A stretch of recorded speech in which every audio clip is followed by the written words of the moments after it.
Friday, December 1, 2023. The Young and the Restless will air today. Abby cautions Devin, Summer and Kyle reflect on what could have been, and Sharon rejoices with Chance's exciting news.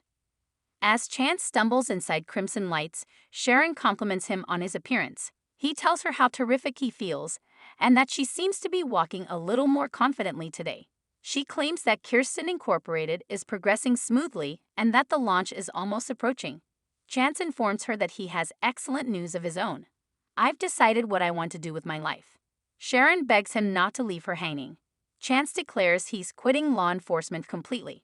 Sharon is unable to express disappointment. Chance must stop putting his mom through all of this. How many more times can he subject the people he loves to this suffering? It's unfair to Sharon, Dominic, and his mother. Being shot once more served as a wake-up call. It's time for an overhaul. Subscribe to my YouTube channel, please. He is reassured by Sharon that everyone was aware of their obligations. "Are you sure this is what you want?" he said, causing restless nights but also ensuring Genoa City's safety. "Yes, he is." "Has he told Nana?" asks Sharon. When she returns from her trip to New York, Chance will tell her. He must inform the relevant GCPD personnel and ensure that they have everything ready. He'll spend time with her after that. Sharon is ecstatic. Conversation shifts to his contemplation of entering the competitive corporate sector. When Kyle gets to his family's door, he stops to consider his meeting with Tucker before going inside. He says that by the end of the day, the lights at Jabot will be back on. He finds Jack and Billy working in the living room.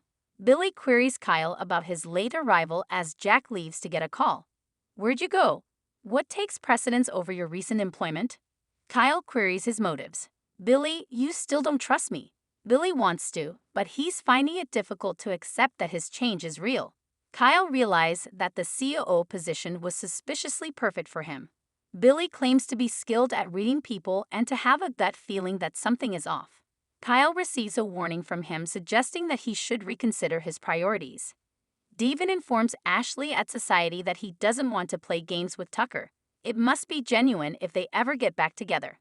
Ashley doesn't want him to act like a fool, but there are instances when it's necessary to fight fire with fire. He's upset, and he's venting on Jabot and the Chancellor. Would Devin, she wonders, at least think about forgiving him? Abby concurs that perhaps they could thwart Tucker's plans to cause havoc. Devin is unable to fake feelings that he does not have. Ashley bids them farewell with a kiss and decides what to do next.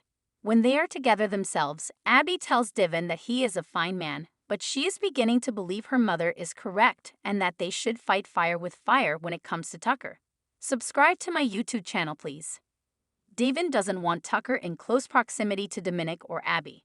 Abby contends that since he is targeting both her family's business and his own, shouldn't they take something to stop him? What precisely would they do? Devin wonders if he doesn't believe him. He is not a moron.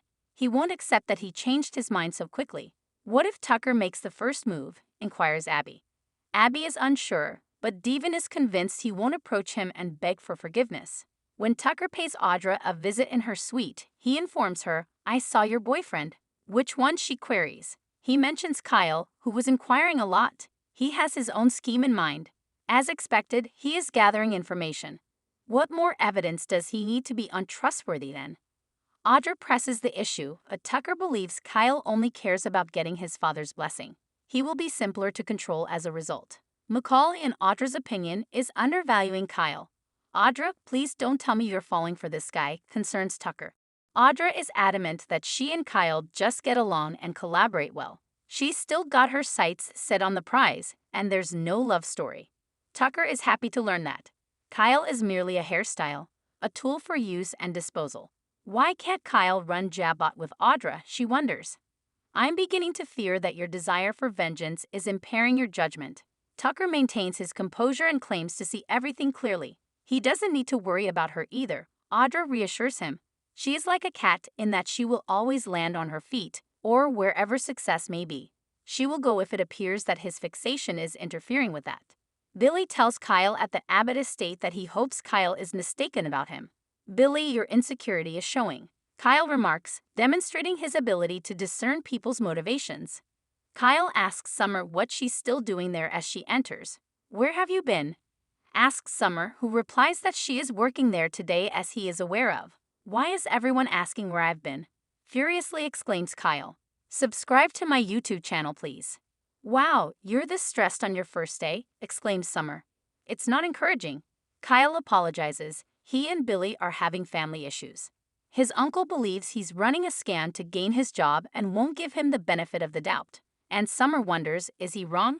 He's made no secret of his dislike for Billy's co-CEO role, asking, have you suddenly changed your mind? Kyle claims that he hasn't changed his mind suddenly. Although he found it difficult to accept Billy as co-CEO, he has moved over it for the benefit of the family. Summer is dubious. Kyle is adamant that he is not playing an angle. Does he regret giving up his position to lead Marchetti, she asks. Kyle does. Initially, he ought to have remained in his current location. Summer notes that he was clueless about how things would pan out. Is it possible that coming home to Genoa City was the beginning of the end for us? She wonders, speculating that they may still be together if they had never returned from Milan. Kyle makes an effort to block out the possibilities. That hole is dark and deep. Summer claims that she just had the thought. When Jack shows up, he asks Kyle to discuss a few things. He leaves again. Kyle informs Summer that if they hadn't returned, things would have been extremely different. Fortunately, they did. What transpired after that is beyond our control. After Kyle leaves, Chelsea shows up for work. Is Summer okay, she queries. All Summer can think about is too much. She wonders if they may work somewhere else with Chelsea. Tucker is told by Audra in her suite that he is undervaluing Kyle.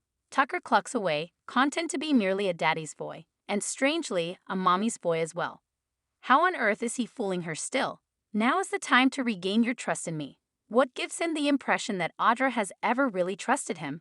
Tucker thinks, all right, between complete mistrust and a thin edge of trust, it's similar to simultaneously hating and loving someone. Neither Audra has loved nor loathed him. Tucker queries, actually, due to the fact that he stutters. It's not that simple. We are intricate beings. Yeah, we are, replies Audra. All of a sudden, they are flirting. David assures Abby at Society that he won't play along with Tucker in order to see what he has planned for Jabot. Whatever he has in store for Chancellor Winters, Abby cautions he'll pull it off in the end and it will have an impact on Dominic. She will fight for her family and won't give up. She will say, I'll do what needs to be done, even if she is aware that he wants to keep things legal. Tucker is not someone you want to mess with, Devon cautions Abby. Neither am I, yells Abby angrily. She is not going to wait for McCall to make another move. What will she do then? Devon wonders. Abby proposes that he assign her to Chancellor. Place her upon the board. Tucker will be able to see from the move that she is fighting too. Tucker appears on the steps as Ashley enters the GCAC. He acts coolly around her. After discussing his erratic behavior, she queries, what happened? You seized the chance I offered you to take over the business. You're acting like a jerk right now. How did things change? Ashley tells Tucker, the hardest thing about what happened in Paris is that you realize you still love someone you can no longer trust. As they settle down at the bar, Ashley questions why he continues to place the blame on her while assuming zero accountability. Tucker tells her that he apologized earlier.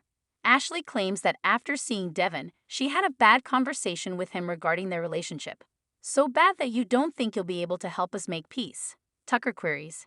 Chance and Sharon talk about him joining his grandfather's company at Crimson Lights. They discuss Catherine's role in the company's remarkable success. In honor of his significant decision and new life, Sharon wishes to celebrate. It would considerably interest Chance to celebrate her. When Summer and Chelsea enter, they are in a kiss. After exchanging pleasantries, Chance mentions he needs to head to the station. When Summer finds out he's leaving, she exclaims, "Oh my God, Chance. That is very significant." She imagines that having made a decision must feel fantastic. Chelsea sees Summer light up as Chance tells her what a great friend she is. Subscribe to my YouTube channel, please. Summer tells Chelsea over on the patio how wonderful her creations are. Chelsea says Chloe played a significant role in the procedure. Summer apologizes for not believing that they could all cooperate. Chelsea adds that although Chloe is incredibly intelligent and gifted, she dislikes being told what to do. Summer is demanding in a positive manner. Conversation shifts to Summer's private life. Summer reports that she and Kyle are currently divorcing. It's still challenging. With Harrison, Chelsea believes they must have amazing memories. There is more good than bad. You've been through this before, haven't you? Summer asks in jest. Chelsea inquires about her earlier conversation with Chance and whether she is considering dating him.